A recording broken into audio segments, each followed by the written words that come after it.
Tutto quello che avevo previsto non è successo assolutamente niente. Dunque, in vera ringrazione, signore. Forse è successo qualcosa e non me ne sono accorto. Ritengo questa ipotesi alquanto improbabile, signore. Vogliono distruggermi i capelli. Vogliono farmi impazzire. Vogliono trasformarmi in una marionetta, sì, una marionetta nelle loro mani, senza volontà, senza cervello, senza libertà. Sono finito! Signore, può sempre liberarsi, signore. Che cosa? Dicevo che è ancora in tempo per rivelarsi, signore. Beh, io non conosco il modo, signore, lei sa, nel vocabolario di un servitore la parola ribellione non esiste. Posso tuttavia intuirne il significato. No, non credo di averne la forza, no. Se mi permette, lei prova questa sgradevole sensazione di impotenza, perché oppresso dalle colpe, non è così, signore? Forse. E allora, signore, liberi la coscienza. Lei non ha alcun motivo di sentirsi in colpa, signore. Dici? Perché lei non ha colpe, signore. Non ho nessuna colpa. Ottimo, è un ottimo inizio, signore. Vedrà, presto recupererà tutte le energie vitali. Sfido qualsiasi tribunale a condannare. Lo sfidi, signore. Mi si vuole condannare solo perché ho amato tanto. Inconcepibile. È pazzesco. Inconcepibile. Ho sposato due donne diverse. Solo perché non poteva sposare due volte la stessa donna, signore. Eccesso d'amore. Ecco qual è il mio reato. La mia grave colpa. Ma si può condannare un uomo per eccesso d'amore? Inaccettabile, signore. È vero, stavo per sposarmi una terza volta. Ma perché? E devo dire una No. cosa. Per sapere. Stiamo scherzando. Per leggerezza. Non diciamo, esighe. Signori miei, solo per amore. Per eccesso d'amore.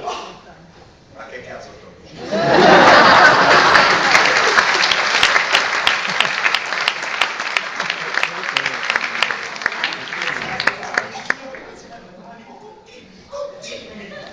Sì, conti. Ho amato queste donne, sì, ho vinto le ho amate e forse ne avrò altre ancora. Allo stesso modo, e soprattutto nei fatti su. Cuore nobile. È pazzia? No. Subbitismo, devozione nei confronti della donna, oggetto e soggetto dei nostri sogni erotici. Paucis severus, fonte suprema di piacere, strumento di straordinario godimento. Eccezionale, signore. Grazie. Ora, mi si chiede di vergognare.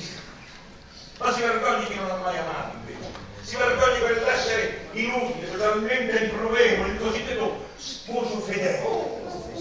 Capace di amare se non una sola donna. Costui, in verità, è una squallida macchina d'amore, ad uso esclusivamente privato ed individualista. Egli, in verità, è soltanto un essere socialmente inutile, se non dannoso, poiché egli non persegue affatto l'ovvio scopo per cui madre natura l'ha creato, risvegliarsi, offrirsi totalmente ed incondizionatamente. Lo stesso scopo invece sta sempre vicino ai miei pensieri, e per il quale sacrifico la mia vita e mi sia consentito i miei genitali.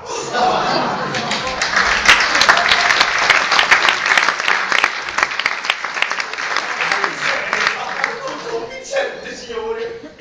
Davvero ho convinto. Certamente, signore. Strano, io stesso non ce l'ho capito. Non liberi la coscienza e vedrà che la mente girerà pieno regime. Lasci che siano i mediocri a guazzare nella cultura del perrenismo e dell'ipocrisia. Lei, signore, appartiene a ben altra dimensione, fuori da qualsiasi sfera etica. Lei è una morale per eccellenza, signore. Bravo! A quando le consiglio? Sono una morale puro io! Puro? Carletto! Sì, signore. Mi hai assolutamente convinto! No, signore, veramente lei che ha convinto me, signore. Mi porta attesa del Signore, pronto a sferrare il mio poderoso attacco.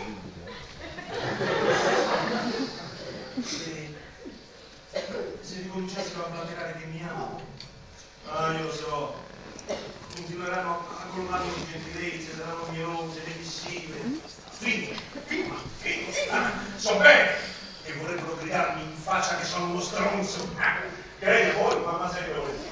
E invece niente, neanche un minimo insulto. Anche lei sorride, anche lei fa la mattina innamorata. Fingo. Ma perché? Qual è il loro scopo? Signore, fammi sia l'atteggiamento e lo scopo, lei vada detto per la sua strada, continuerà addosso, lo sguardo duro e deciso. Non usi il fioretto, ma la spada. Lasci che vengano fuori allo scoperto e poi...